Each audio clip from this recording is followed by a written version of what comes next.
Untuk mengetahui lebih lanjut mengenai meningkatnya kasus campak di Indonesia, serta apa upaya dalam penyembuhannya, sudah bergabung bersama kami Dr. Anggraini Alam, Ketua Unit Kerja Koordinasi Penyakit Tropik IDAI. Selamat siang, Dr. Anggraini. Selamat siang, apa kabar ini Mbak? Baik, Dr. Anggraini dengan Marcelina dari Studio MG Radio Network, Dokter. Oke Mbak Marcelina, Baik, selamat siang. kabar baik dok ya? Baik-baik semua, semoga kita semua baik-baik saja. Baik, salam sehat dok. Oke, Dokter Anggraini, kalau bicara soal kasus campak di Indonesia saat ini dari catatan yang Anda miliki, daerah mana saja yang sudah menunjukkan adanya kenaikan signifikan bahkan sampai kasus ini sudah menjadi KLB? Ya, ya, Ya, silakan dokter. ya. Terkait dengan perkembangan kasus campak KLB, sebetulnya terkait dengan campak ini bukanlah suatu hal yang mengejutkan, karena kita ketahui bahwa pada masa COVID-19 istilahnya semua imunisasi di Indonesia bahkan secara global itu cakupannya turun. Jadi cakupannya tidak hanya Indonesia, semuanya turun. Oke. Kenapa Karena bisa apa? seperti itu dok? Ya. Karena fasilitas kesehatan, layanan kesehatan itu menjadi banyak yang kena COVID. Belum lagi petugasnya kalau kena COVID nggak bisa bekerja. Kemudian juga masyarakat juga takut ke Fasiankes karena yang ke Fasiankes lagi banyak yang COVID. Nah, itulah yang membuat turun. Okay. Namun demikian, kenapa kok campak duluan? Karena campak itu adalah penyakit yang amat sangat menular. Tadi sudah diterangkan oleh Dr. Samsul, ya via udara. Dan juga sebagaimana COVID, karena dia itu dari liur segala macam, maka ini bisa menempel di mana-mana.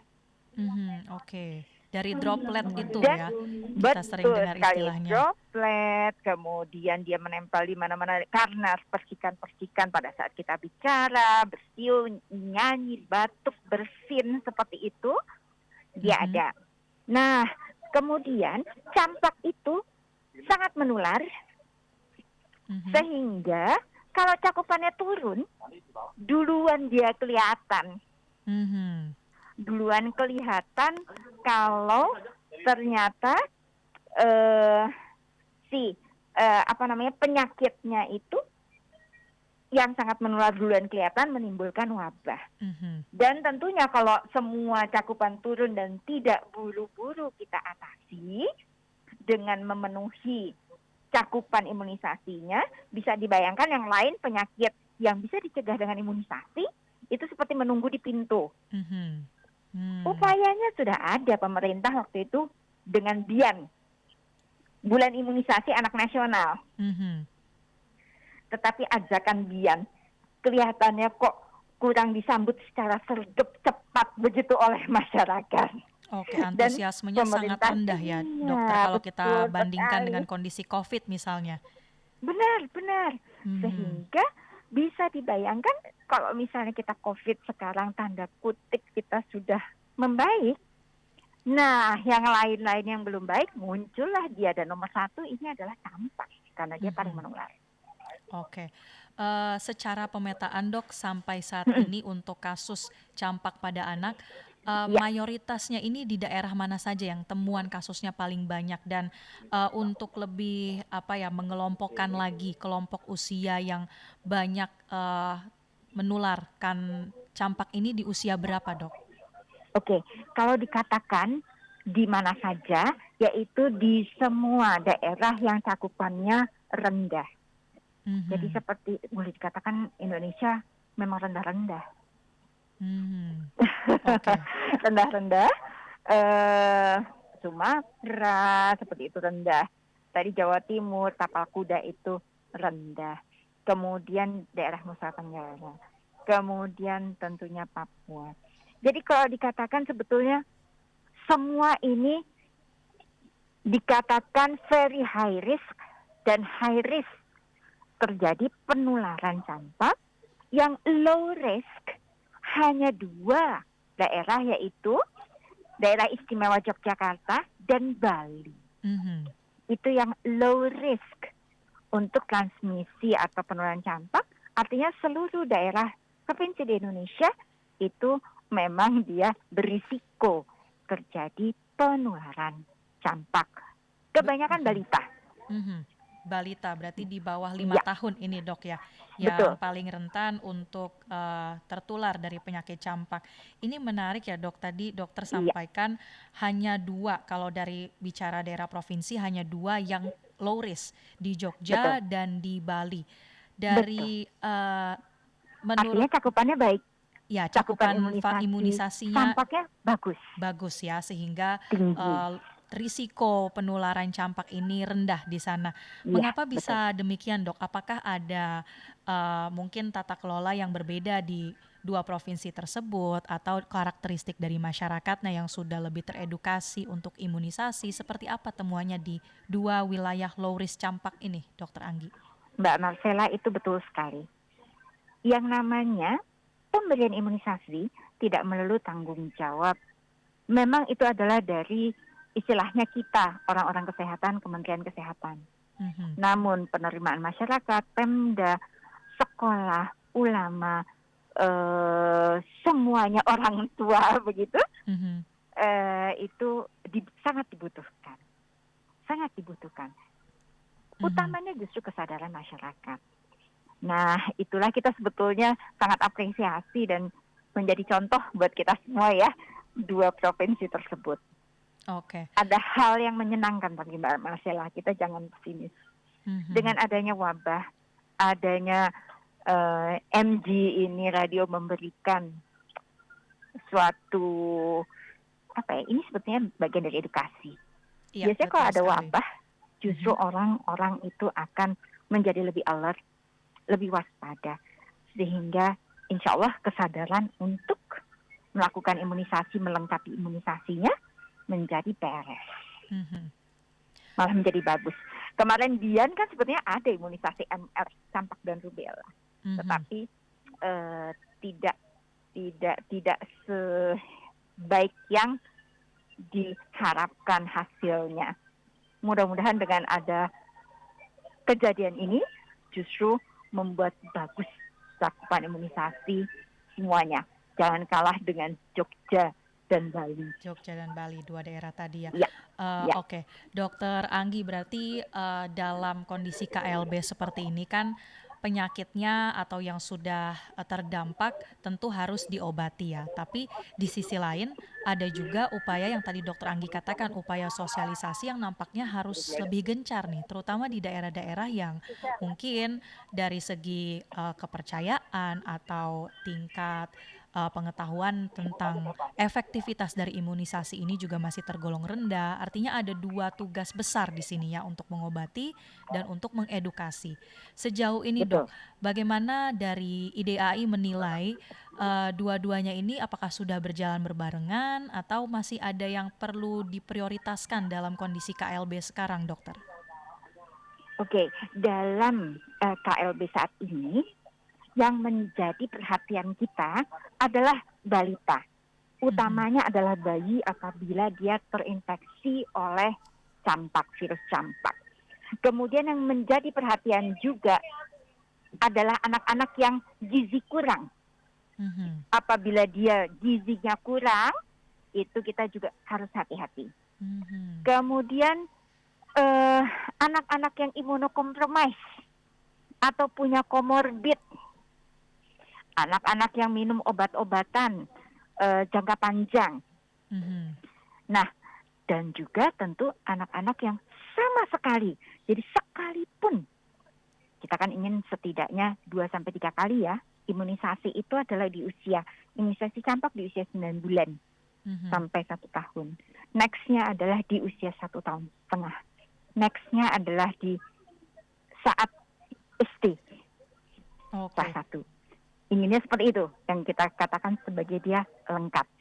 Nah, yang kalau belum pernah sama sekali, itu sangat berisiko. Mhm. Juga tentunya anak-anak yang berada di tempat yang terpencil, jauh di fasilitas kesehatan. Karena kita pernah KLB sampai menimbulkan banyak kematian, itu adalah di Timika tahun 2017, kemudian juga anak-anak di Baduy. Nah, seperti itu yang berisiko untuk mengalami kondisi fatal akibat campak.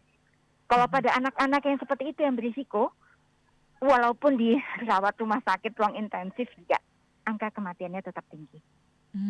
Oke. Jadi kalau sudah terinfeksi, ini juga tingkat keparahannya bisa berisiko tinggi juga ya dok ya, sampai pada Benar, kematian ya? iya. Pada anak-anak yang memang punya risiko tinggi. Persis Punya seperti risiko COVID kan, tinggi. ada komorbid. Ya. Kalau COVID kan itu malah justru yang sepuh-sepuh. Kalau Mhm. tadi yang berisiko tinggi yang sudah saya sebutkan adalah balita bayi, Mhm. kemudian dia sama sekali belum mendapatkan imunisasi, dia Oke. itu komorbid, kemudian minum obat untuk imunokompromis, kemudian dia gizi buruk. Gizi buruk ya.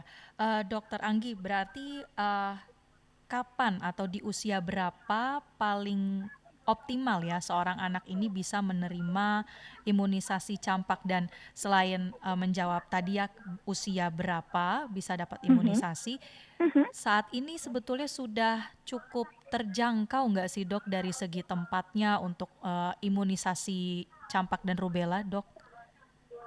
Sangat terjangkau. Ada posyandu di semua tempat. Mhm. Di usia 9 bulan sudah. Kemudian sekarang itu dibuka semua begitu.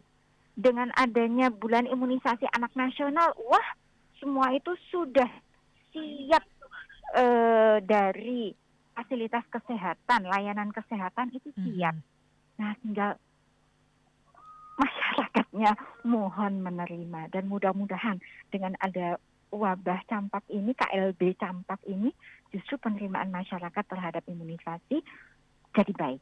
Karena mengetahui pentingnya untuk melengkapi imunisasi campak rubella sesuai usia. Sesuai usia. Karena kalau enggak dikiranya sekali aja cukup gitu. Padahal dia ini harus sesuai usia. Harus sesuai dengan usianya ya dok ya. Iya, Oke. betul. Dok, mungkin bisa juga mengomentari ya kalau di Iya. tengah kondisi kasus sedang naik seperti saat ini, informasinya ternyata campak tidak hanya menyerang anak-anak, tapi di kalangan usia dewasa atau yang sudah, tadi kan perhatiannya balita ya, bahkan di atas balita pun ada yang masih terkena campak.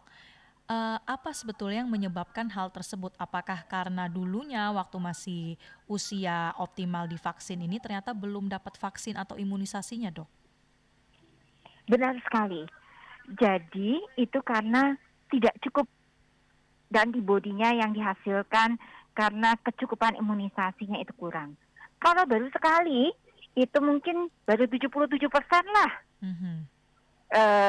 daya tahannya. Tapi sudah cukup bagus. Bayangkan kalau COVID kan lebih rendah lagi. Semua masyarakat sudah tahu. Begitu 2 kali, naiknya bukan main. Dia bisa sampai 95% itu tidak terinfeksi campak. Namun karena campak itu dari satu bisa menularkan sampai 18 orang lainnya, dibutuhkan masyarakat itu, anak-anak populasi balita itu inginnya 95%, bahkan lebih cakupannya. Agar semuanya itu bisa terjaga tidak terkena campak. Jadi dia bagus vaksinnya, sekali aja dia sudah cukup tinggi, kedua kali makin mantap lagi, tetapi butuh cakupan yang tinggi juga agar terhindar dari campak. Karena kita khawatir itu justru yang balita yang jauh kayak di Timika, Baduy, kita yang takut demikian, Mbak Novela. Oke. Menyambung dari pernyataan Dokter Anggi tadi ya, ternyata di daerah-daerah yang bisa kita bilang mungkin daerah 3T ya, Dok ya, Ya, yang betul. Itu yang kita tidak khawatir. terjangkau, daerah tertinggal, terluar, ini Betul. kan Ya. akses imunisasi ke sananya, tenaga medis ke sana masih cukup sulit, tidak semudah di wilayah kota, di Pulau Jawa misalnya ya, Dok. Di Betul. tengah kondisi KLB ini, apakah sudah ada upaya untuk juga mempercepat membuka akses di daerah-daerah 3T misalnya? Ya, betul sekali. Kementerian Kesehatan, Dinas Kesehatan, kota, kabupaten itu bukan main, Pak. Makanya kita sekarang walaupun ada KLB campak tidak terdengarkan bagaimana yang seperti di 2017 terjadi atau Baduy terjadi. Karena kemarin ada bulan imunisasi anak nasional yang mengejar itu supaya bisa diimunisasi. Makanya sekarang mungkin ya tadi ya dikatakan Surabaya di Jawa Timur atau pendengar ada di Medan, di kota Medan yang katanya sampai meningkat 1.000 lebih. Di kota-kota itu justru malah yang lebih sulit masyarakatnya untuk dilakukan imunisasi. Tetapi kalau kita tidak diimunisasi cakupan baik, merata, akan terus aja ada sumber infeksinya. Iya. Coba kalau semuanya itu diimunisasi, semuanya itu mau semangat tinggi cakupannya, maka kita tidak mendengar hal seperti ini. Bahkan yang dewasa ketakutan begitu ya kena campak. Dengan daya tahan tubuh semua yang bagus, oke-oke aja karena ini penyakit buat anak-anak. Kalau pas kena dewasa dia tidak berat, tapi kan kita nggak mau seperti itu. Kalau misalnya anak-anak sekitarnya sehat-sehat, yang besar kan akan ikut terlindungi. Oke, Dokter Anggi, ini kita ada pertanyaan Dok dari MG listeners yang sudah masuk ke ruang radio kita. Pertama dari Ibu Suci, untuk yang tidak pernah vaksin atau tidak pernah imunisasi ini bagaimana Dok? Anak Ibu Suci vaksin cuma sampai DPT 1 saja, seterusnya nggak pernah vaksin lagi. Sekarang sudah 2 tahun 1 bulan, apakah bisa divaksin lagi, Dokter Anggi? Ibu Suci, saya senang sekali Ibu mengikuti acara MG Radio ini. Tidak ada kata terlambat untuk pemberian imunisasi. Jadi anak Ibu walaupun baru 1 kali diimunisasi DTP, imunisasi lain bisa menyusul. Sehingga Bu, segera datang ke puskesmas atau dokter, spesialis anak Bu, atau ke rumah sakit begitu ya, atau posyandu terdekat untuk anak Ibu dilengkapi imunisasinya. Istilahnya imunisasi kejar. Dikejar agar dia lengkap dan Ibu jangan ragu bila mana anak Ibu dilakukan imunisasi ganda atau multiple. Karena sekali datang itu bisa 3 diberikan macam imunisasinya untuk mengejar agar lebih cepat. Oke, ada peran silakan aktif ya, juga Bu ya. Suci. Ya. Silakan untuk yang masih 1 dosis itu ditambah lagi ya Dok ya sesuai dengan ketentuan ya. Tidak ada kata terlambat. Tidak ada kata terlambat dan tidak ada masalah dilakukan pada satu saat datang beberapa pemberian vaksin. Oke dokter, ini juga ada pertanyaan dari Nuryati Setiawan. Apakah kalau sudah pernah kena campak bisa kena lagi Dok? Ya, jadi yang namanya demam ruam itu banyak sekali. Penyebabnya bisa virus, bakteri, parasit, banyak sekali Bu. Sehingga untuk mengatakan betul-betul campak memang perlu oleh dokter dipastikan bahwa campak. Memang apabila terkena campak maka kegebalannya panjang long life. Namun demikian apabila ragu ini campak atau enggak, imunisasi campak. Tidak mengapa. Istilahnya apabila diberikan. Dan tidak mengapa, lupa nih, sudah imunisasi atau belum ya? Lebih baik diimunisasi. Jadi tidak ada masalah telat, Tidak ada masalah apabila oh iya ya misalnya double karena lupa, sama sekali tidak ada masalah. Yang namanya pemberian imunisasi itu simple tetapi menyelamatkan atau memberikan anak itu menjadi sehat, terhindar dari berbagai penyakit dengan komplikasinya. Oke. Satu lagi dok, pertanyaan dari Ya. MG listeners. Dokter mau tanya, anakku umur 1 tahun. Ini dari Ibu Fiska Pratiwi ya. Anaknya Ibu umur Fiska. 1 tahun, sekarang lagi sakit cacar. Badannya dalam kondisi demam. Apakah boleh kalau dikompres dok? Jadi kalau kondisi demam, boleh Bu dikompres. Justru berikan kompres yang hangat. Jangan yang dingin Bu. Kalau dingin anak tidak nyaman, kemudian set pointnya nanti itu kan di otak kita untuk suhu. Dikiranya wah luarnya dingin ini, akan naik lagi nanti suhunya. Jadi kita berikan kompres hangat. Seperti di seka itu juga boleh pelan-pelan. Oke, terakhir nih Jangan dok, lupa banyak minum. Ya. Betul sekali, itu penting ya dok. Oke, Ya. Dokter Anggi, terakhir dari saya menyambung tadi, menarik ya pertanyaan dari Bu Fiska. Ini kan terkait dengan penanganan pertama dok, ketika anak sakit di rumah. Selain kita upayakan untuk bisa dapat imunisasi, tapi penanganan pertama seperti apa sih dok yang harus dilakukan ketika ada gejala campak dialami oleh anak? Oke, campak itu gejala awalnya adalah demam, kemudian ada 3C. 3C itu batuk, pilek, dan mata merah. Campak, sampai sekarang antivirusnya nggak ada tempatnya pakai antibiotik. Nah, jadi kalau ternyata ada keluhan untuk demam, kita berikan penurun panas. Buat anak menjadi nyaman, banyak minum, seperti tadi kompres hangat. Kemudian untuk batuk pileknya, bisa diberikan seperti selain banyak minum, mungkin perasan dan jeruk nipis yang membuat anak nyaman. Kalau di mulutnya ada sariawan, bisa kumur-kumur air garam. Kalau matanya itu merah berair, itu bisa dibersihkan pakai air masak. Nah, apabila kok demamnya terus sampai ada kemudian matanya itu belekannya sampai berwarna kuning hijau, itu segera untuk mencari pengobatan.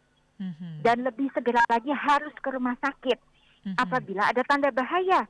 Tanda bahaya misalnya kok napasnya jadi cepet ya, kok kemudian ada tarikan dinding dada ya, kok anaknya ada kebiruan ya, kok anaknya jadi malas bangun, malas minum makan atau menetek. Ada tanda-tanda bahaya, segera ke rumah sakit. Iya. Baik, tadi banyak sekali ya tips yang sudah diberikan oleh Dokter Anggi. Semoga ini sudah dicatat juga ya dok oleh MG listeners. Amin. Kesadaran imunisasi juga ya dok. Iya betul sekali, karena komplikasi campak itu nggak main-main, termasuk juga kalau misalnya ya zaman dulu kan kita kalau campak dideket-deketin aja deh, kata orang tua, supaya semuanya ketularan. Jangan. Kalau kebetulan nanti dapat yang berat bagaimana? Dan jeleknya campak itu membuat antibodi anak yang dulu-dulu ada menjadi turun. Kematian paling tinggi gara-gara campak. Apabila campak itu terkena karena diare, jadi diare, kurang cairan, atau menjadi pneumonia, infeksi paru, itu yang membuat kematian dari campak. Namun, jangan panik, jangan takut. Ini penyakitnya bukan seperti COVID yang kita belum kenal. Ini sudah berdekade kita kenal penyakit ini. Juga sudah berpuluh-puluh tahun. Kita tahu ada vaksinnya. Ada vaksin, ada imunisasi yang terjangkau ya dokter ya. Semuanya sudah. Ini hanya karena sempat terlupakan. Tinggal kita lengkapi. Satu lagi Mbak, masa supaya semua ingat, ibu-ibu. Februari adalah tempatnya pemberian vitamin A.